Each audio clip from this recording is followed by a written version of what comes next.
ਕੋਈ ਸਜਣੋ ਬੇਲੀਓ ਮਿੱਤਰੋ, ਇਸ ਵੇਲੇ ਅਸੀਂ ਖੜੀ ਸ਼ਰੀਫ ਮੀਆਂ ਮੁਹੰਮਦ ਬਖਸ਼ ਸਾਹਿਬ ਦੇ ਵੱਡੇ ਭਾਈ ਆਲਾ ਹਜ਼ਰਤ ਮੀਆਂ ਬਹਾਵਲ ਬਖਸ਼ ਸਾਹਿਬ ਰਹਿਮਤੁल्लाह अलैह ਦੇ ਮਜ਼ਾਰੇ ਪੁਰ ਅਨਵਾਰ ਤੇ ਹਾਜ਼ਰ ਹਾਂ। ਆਪ ਉਹ ਸ਼ਖਸੀਅਤ ਨੇ ਜਿਨ੍ਹਾਂ ਨੇ ਫਰਮਾਇਸ਼ ਕੀਤੀ ਸੀ ਮੀਆਂ ਸਾਹਿਬ ਕੋਲੋਂ ਕਿ ਸੈਫੁਲ ਮਲੂਕ ਤੁਸੀਂ ਲਿਖੋ ਨਵੇਂ ਰੰਗ ਢੰਗ ਦੇ ਨਾਲ। ਤੇ ਫਿਰ ਮੀਆਂ ਸਾਹਿਬ ਨੇ ਲਿਖੀ ਕਿਤਾਬ ਉਹ ਤੇ ਆਪ ਨੇ ਫਰਮਾਇਆ ਬਾਤ ਮਜਾਜ਼ੀ ਤੇ ਰਮਜ਼ ਹਕਾਨੀ ਵਨ ਵਨਾ ਦੀ ਖਾਟੀ ਤੇ ਤਰ੍ਹਾਂ ਤਰ੍ਹਾਂ ਦੀ ਉਹਦੇ ਚੀਜ਼ਾਂ ਮੈਂ ਬਿਆਨ ਕੀਤੀਆਂ ਨੇ। ਤੇ ਫਰਮਾਇਆ ਜਿਨ੍ਹਾਂ ਤਲਬ ਕਿੱਸੇ ਦੀ ਹੋ ਸੀ ਸੁਣ ਕਿੱਸਾ ਖੁਸ਼ ਹੋ ਸਨ, ਜਿਨ੍ਹਾਂ ਜਾਗ ਇਸ਼ਕ ਦੀ ਸੀਨੇ ਜਾਗ ਸਵੇਰੇ ਰੋਸ਼ਨ। ਤੇ ਆਲਾ ਹਜ਼ਰਤ ਮੀਆਂ ਬਹਾਵਲ ਬਖਸ਼ ਰਹਿਮਤੁल्लाह अलैह ਜਿਹੜੇ ਕਾਮਲ ਵਲੀ ਅੱਲਾ ਸਨ, ਉਹ ਸਜਾਦਾ ਨਸ਼ੀਨ ਵੀ ਸਨ ਪੀਰਾ ਸ਼ਾਹ ਗਾਜ਼ੀ ਕਲੰਦਰ ਦੇ ਮੀਆਂ ਸਾਹਿਬ ਤੋਂ ਪਹਿਲਾਂ।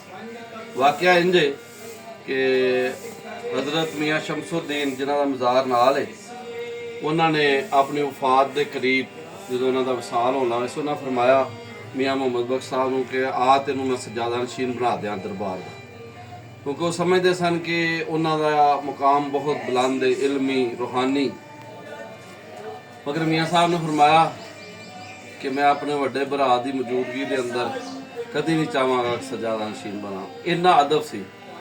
ਤੇ ਸਰਕਾਰ ਮੀਆਂ ਸ਼ਮਸੁद्दीन ਰਹਿਮਤੁल्लाह अलैह ने ਮੀਆਂ ਸਾਹਿਬ ਨੂੰ ਗਲੇ ਲਾਇਆ, ਪਿਆਰ ਕੀਤਾ ਤੇ ਫਰਮਾਇਆ ਤੂੰ ਬੜੀ ਮੁਹੱਬਤ ਦੇ ਨਾਲ ਅਦਬ ਕੀਤਾ ਆਪਣੇ ਭਰਾ ਦਾ। ਤੇ ਜਦੋਂ ਫਿਰ ਇਹਨਾਂ ਦਾ ਇੰਤਕਾਲ ਹੋਇਆ ਅੱਲਾ ਹਜ਼ਰਤ ਮੀਆਂ ਬਹਾਵਲ ਬਖਸ਼ ਰਹਿਮਤੁल्लाह अलैह ਦਾ, ਫਿਰ ਮੀਆਂ ਸਾਹਿਬ ਸਜਾਦਾ ਨਸ਼ੀਨ ਬਣੇ ਇਸ ਦਰਗਾਹ ਦੇ। ਤੇ ਅੱਜ ਅਸੀਂ ਇਸ ਅਜ਼ੀਮ ਹਸਤੀ ਜਿਨ੍ਹਾਂ ਦੀ ਵਜ੍ਹਾ ਤੋਂ ਸੈਫੁਲ ਮਲੂਕ ਲਿਖੀ ਗਈ, ਇਹ ਕੋਈ ਛੋਟੀ ਗੱਲ ਨਹੀਂ ਹੈ ਨਾ। ਜਿਨ੍ਹਾਂ ਤਲਬ इश्क दी सीने जाग सवेरे रोशन ते जिन्ना तलब किस्से दी हो सी सुन किस्सा खुश हो सन। सो सैफुल मलूक लिखना और मतलब ये बहुत बड़ी बात।